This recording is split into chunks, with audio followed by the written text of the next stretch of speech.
Now, as per usual, this time of the year is always reserved for Japanese games. They avoid Christmas specifically to especially for the Western audiences, to allow maximum kind of sale and potential.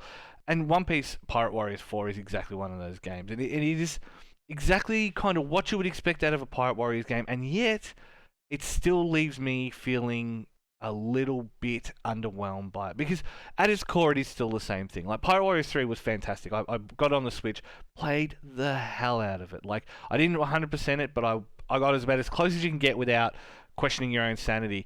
And I think the big thing that I took away from it was it did a great job of bringing that Muso style into, like, but it also explained the story. And at that point, it was up to Dressrosa. So the new arc had started. Dressrosa was a good conclusion point for the story. We had Don Flamingo, and even then, the way they did things was a little bit different. So it was one of those, we tell the story through the game, and then you can go back and play all of them as kind of whichever characters you choose later. 4 does that in the same kind of way, and some of the way that they like some of the UI aesthetics and stuff like that are really nice. But the art style is real bad. Like, they've changed the way they do cell shading, and I don't even think they do like they do like a 3D model now, and they look like kind of melted plasticine, like similar to the problem that One Punch Man and Jump Force had. The Jump Force is obviously way worse, but it just doesn't look like an anime game anymore. Like, it looks like they've tried to go like full 3D model, and then the way that they've textured them is weird. Honestly, once you'll see some of the footage throughout the review, you'll see exactly what I mean. On top of that, they've added mechanics to try and make the gameplay a little bit different, but I don't think it differentiates enough. Like, there's an armor mechanic for most of the bigger bosses now. There's like different movement options and things like that they've added, and that's all well and good. But it's like, it is just the same thing, and that is the kind of the problem that Muso games always face. I just feel in this particular instance, it's most egregious because of how good Pirate Warriors 3 is.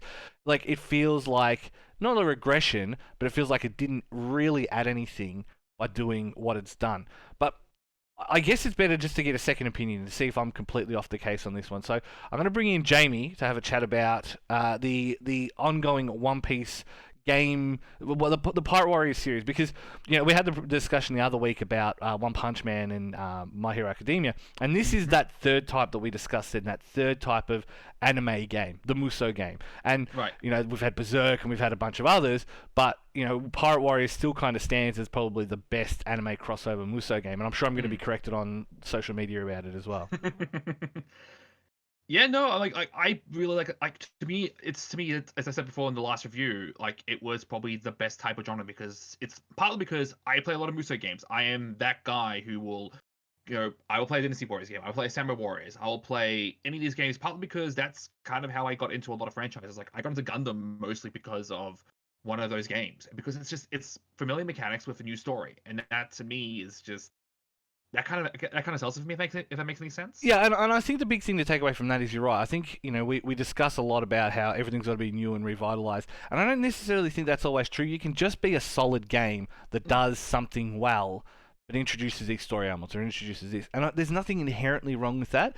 It just, the question becomes that kind of more academic question of whether it progresses everything. But I think Pirate Warriors is in that weird hole that Dynasty Warriors is in, is where year on year you have to wait to see if the actual additions that they make are going to make the game any better.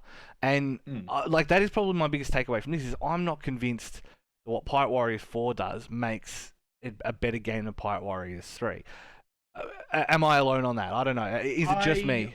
I think it is just you, because I love some of the changes they made to it. Like, I mean, you mentioned like the armor stuff. Like, that's actually been in kind of a few other Warriors-like games, a few other Muso games. So we're gonna go down that path. But one of the things they do now is they kind of break off every character into a different category. So I think it's like power, sky, technique, and I want to say speed. Yeah. So you got characters like Sanji now, who's a sky character, who's just all of his moves are just like, oh, I can just juggle hundreds of people now, and I can move around and be airborne for 20 seconds, which is like completely new to the game, and it's actually really fun. Now you've got characters like Bartolomeo, who is a technique character whose entire thing is about barrier, so he can do things like he can crowd control really well. He's a little weird to play as because he's unlike any other character in the game, but he's actually, it kind of gives you a little something, because if you play most of these Muso games, there's a lot, not exactly a lot different between most characters, but at least with this one, they're trying to do something different with every character. That's what I'd say. I think you're right. With like Orochi and stuff, Orochi's probably the example of where they do that the most.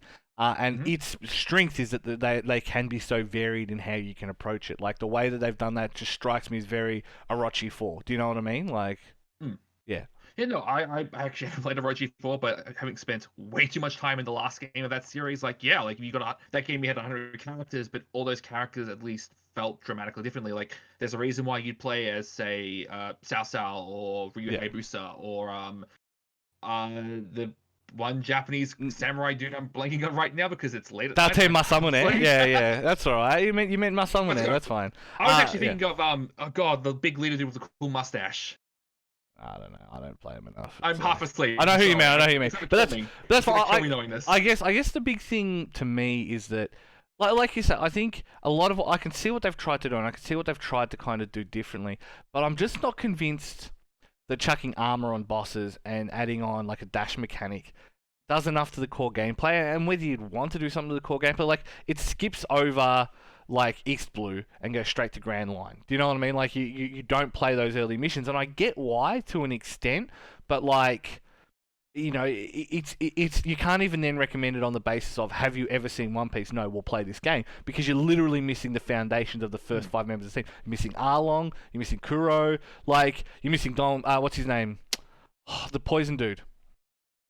I know. Yes, the dude Yeah. that's but you're missing the whole Barati arc. Yes, but yeah, Sanji's story. So, you know what I mean? Like, you're missing these core moments, these core development. So you don't care about these characters until you get to Vivi.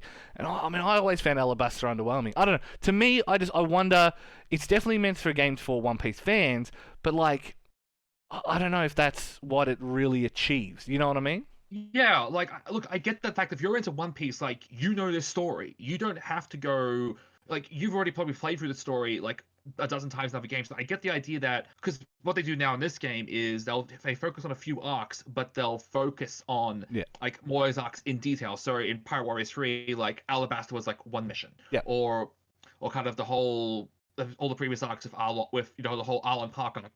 The Yeah. Arlong Park arc was like one level. It's like Yeah.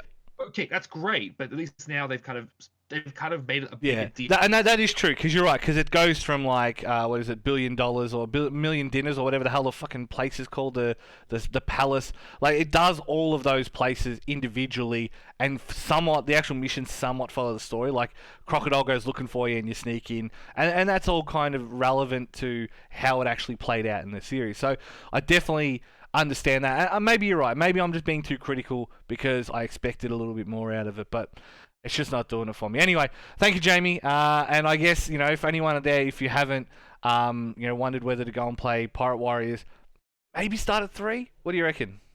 Look, I think if you've never played if you're looking to get into One Piece, like honestly, that's probably the best example because it's kind of the one that at least covers way more of the story. And Yeah. once you've kind of got onto that, you can go replay almost all Pirate Warriors 4 to catch up on the new stuff. So There you go. Namco approves of buying both games.